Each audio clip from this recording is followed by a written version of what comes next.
Na hii leo tuko hapa katika ofisi ya chifu hapa Kabiria, ambapo tumeungana na baadhi ya watu ambao wanashughulikia swala la kuwasajili wanafunzi ambao wako katika shule ya msingi pamoja na wale ambao wanajiunga na grade ya 10, na watakuwa wanatueleza ni kipi wanafanya hapa. Wanazidi kuwasajili watoto wasiojiweza ili waweze kuhakikisha kuwa wanafika shuleni.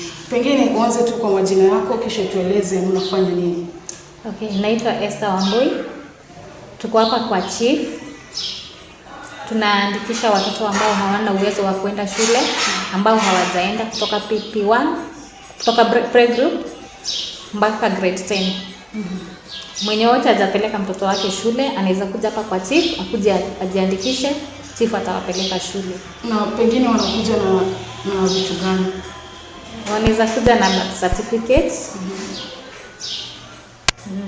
Na kama mtoto ako na uniform, kama ameitwa shule ama ile uniform alikuwa anavaa akienda shule, anaweza kuja nayo.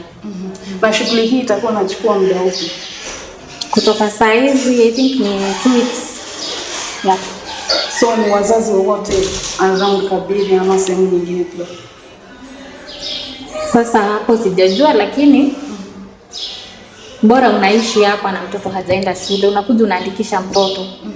Obviously hata kama unaishi mbali na mtoto wako hajaenda shule, kuja uandikishe. Ya kuandikisha watoto wanaoenda shule from PP1 playgroup to grade 10. Yeah. Na pengine shughuli hii inanuia kufikia wanafunzi wangapi pengine? Okay, tujiweka in numbers, exact numbers, but anyone mwenye agenda shule from PP1 grade playgroup to grade 10 wako allowed kuja hapo ajiandikishe waende shule. Na pengine hii leo umeweza kusajili watoto wangapi? Tumekuwa na cute numbers, tuwezi sema exactly, but wamekuwa wengi wanaenda shule, washaenda shule already, chief ashawapeleka, but tunaendelea kuandikisha. Mtu yote mwenye huko nje mwenye mtoto wake hapo kwa mlango akuje anytime from now for the next 2 weeks, tunaandikisha mtu aenda shule. Na pengine wanaongea vitu kama uniform ama ni school fees peke yake? Bora mtu hapo kwa mlango, mzazi hafai kuwa worried about anything else. I think it will be catered for, but bora mtu aende shule. Akilete tu mtoto hata kama ana uniform, bora akuje andikishe, hizo zingine zitajulikana huko mbele vinatokana. Yeah. Pengine changamoto ambazo mnapitia wakati wa usajili?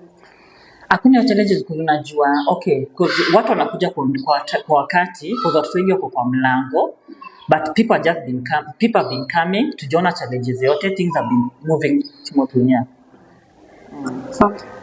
Afueni kwa wazazi wa eneo la Kabiria baada ya chifu kujitolea kuhakikisha kuwa watoto ambao hawajaenda shuleni wanaweza kupata fursa ya kwenda shuleni. Kile ambacho unastahili kufanya ni kutembelea ofisi ya chifu na kujisajili wewe na mtoto wako ili aweze kupelekwa shuleni.